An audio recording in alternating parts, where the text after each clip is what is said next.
Good evening, Mayor and Council. I'm Bill McDonald, and I live at 210 Barksdale Avenue in the historic village. And I'm bringing a problem to you, but also a solution. And the problem is the increased traffic at the 119 intersection. If you live in the village, you're aware that traffic has increased dramatically over the last 12 years that I've been here. Give you a little bit of history. In March of 2012, the city of Lakewood, and I think DuPont kind of as a silent partner, filed a lawsuit with against WashDOT regarding the at-grade crossing at 119 and some significant concern about what will happen when 79-mile-an-hour trains are barreling down through that intersection. This last weekend, I was up at the 76 station watching the trains go through, and they go through in a hurry. I, for years, have watched the truck traffic trying to make a left turn at that intersection, and I've watched the trucks get bigger, and the Amazon fulfillment center, they got some of the biggest trucks I've ever seen in my life. I've seen the rock trucks with the trailers go through that intersection, and it's just getting terribly dangerous. So what adds to the problem? Now you have traffic that trails all the way back past Bell Hill, and I've actually, when I've come the back way, seen it go all the way back to Center Drive, and it's not getting any better; it's getting worse. So what adds to that problem is a two-lane. It's basically one lane until you get to Barksdale Station, and then for a little while it's a two-lane. And you make a left turn, a hard left turn, and then you've got not really easy access to I-5 north and south. What's happened at that intersection? Huge increase in truck traffic. I mentioned the Amazon Fulfillment Center, the addition of the Integrity Gate, tripling of our population in DuPont since 2003, when I first came here. Cal Portland's still pumping trucks through there, and they're big trucks. And then the last thing, which is a part of the solution, is Ordinance 03734 that was passed in 2003 that pushes all truck traffic onto DuPont-Stilton Road. I think the mayor has the authority now to waive that provision in the code, which is at 1605. I think the time has come to direct truck traffic, at least some of the truck traffic, back onto Center Drive, and I'll tell you why. It was designed to handle trucks. It's a 4-lane road. It's well lit. Has a railroad overpass, which we don't have at 119. It has much easier access to I-5 north and south. It is time to reconsider what is now 1605 in your municipal code and put truck traffic back on Center Drive, which is a much safer road to accept that traffic, and gives you that overpass over the railroad. My nightmare scenario is a train barreling 79 miles an hour is going to hit one of those rock trucks, which is the two immovable forces, and it's going to be a disaster. And right across the street in that intersection is a 76 station. So I ask for your thoughtful consideration of that action. I think it would solve the problem right now. It will take a lot of work. We need you to wrap up. Thank you.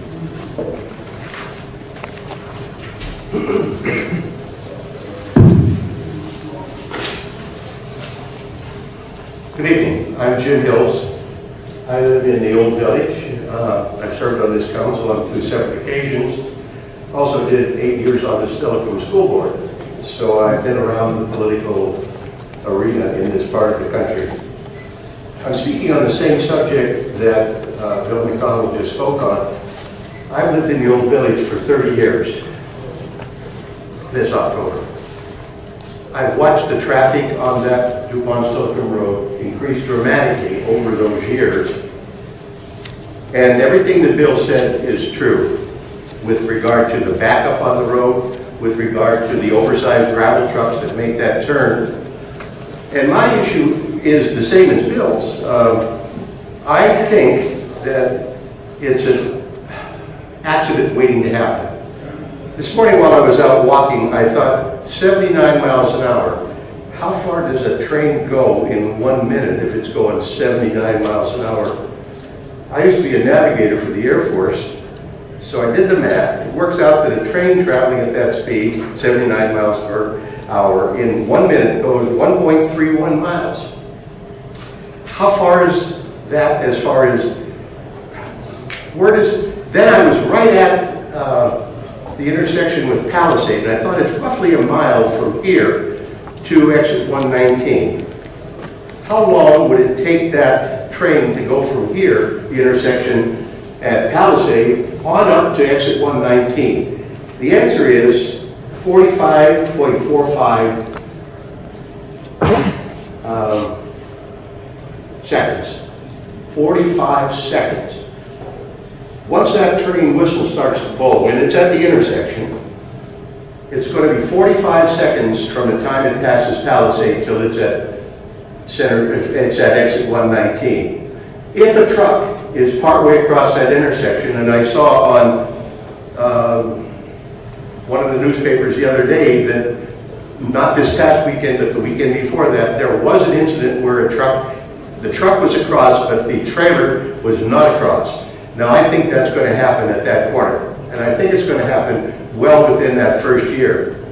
If you know about a problem and don't do anything about it, then you are partially responsible for what happens.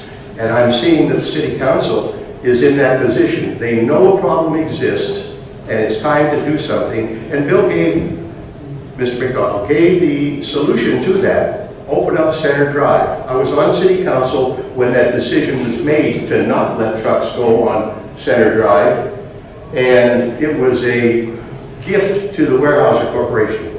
So it's time to change that particular ordinance. Thank you very much. Thank you. Good evening. Of course, the Boyds are late, but we all have something to say, right? Shelby Boyd, I live in the Historic Village. Apparently I missed the train when it came to my fellow Historic Village folks talking about the horrific traffic at exit 119. You know, as a person, I want to see that there's actually an issue before I listen to what's on social media. So I sit there frequently coming from all different angles and have sat at this light for 5, 10, 15, and it's a bad traffic day, 20 minutes, a half an hour if I'm trying to cut through the back from Steilacoom, trying to get into Historic Village. So the other day I'm leaving Historic Village from my home, trying to get on I-5 northbound to go to work, and I see this semi-truck down on Steilacoom, and it stands out, so I pay attention to it, and I'm like, we're going to try something here. I'm going to cut through the gas station, which is not good, because now I'm causing more traffic and problems in the gas station. I hop out onto Wilmington. I go all the way down to exit 118. I sit through the light by Forelli's, hop onto I-5, and as I'm going under the overpass, I can see the semi-truck on top of the overpass. So I've completely circumvented that exit, and I still beat them onto I-5. It's ridiculous. And the off-ramp coming off of I-5 is a nightmare in and of itself. Folks coming off I-5 that try and go through the gas station because they want to get gas, they cross over the double yellow line. A lot of folks don't know that means don't cross over it. But it's not a policing issue. As a police officer, I don't even know that I would know what to cite the person who's trying to merge those crazy lanes coming off of I-5. So it really is a matter of getting some of this traffic off of this area. We have a perfectly good exit, 118, and it's really up to you all to change that. I know folks over in the Northwest Landing want to complain about the semi-trucks, complain about the semi-trucks, but a lot of them have different routes. I am stuck in Historic Village if I don't. That's my only way in and out. I know the emergency access road issue. I can't even deal with that, but I did not vote for that to be closed. But again, I have no options to get out of DuPont, out of my part of the city. They say that the 118, that street is going through residential, and it goes through the school zone. Driving down Center Drive, I'm not seeing but the back of houses. So it's not like it's in the middle of a neighborhood. It is a main arterial in the city, and I'm sure it's mostly commercial over there. So I don't know how it's running through a residence. It is going through a school zone, but semis do have to follow the law as well. Thank you. Thank you. David Boner, 2702 Arthur. So the historical village created a traffic problem because they didn't want people going through exit 119 through the emergency access and cutting through Chloe Clark and getting to Palisades. So everything comes full circle. Historical village, none of their homes are backed up against the major road. Whereas the previous speaker just said, she drives down Center Road and all she sees is the back of houses. So it is a residential area. Historical village is off of the truck route. The remedy would be to open up the emergency access road for the residents to provide a different avenue in or out of the historic village, not opening Center Drive to truck driving.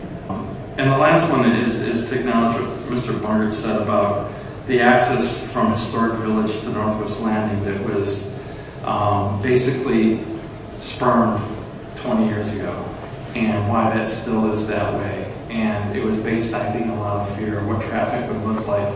But I don't think we had a really great idea in our crystal ball what we thought would be a problem in going through Haskell Street. It really never panned out. We have much worse issues now.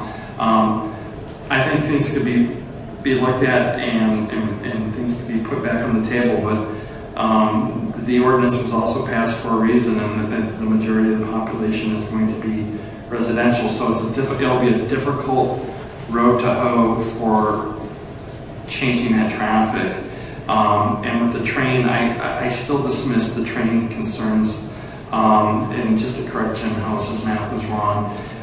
It takes 45 seconds for a train to go 1 mile at that speed.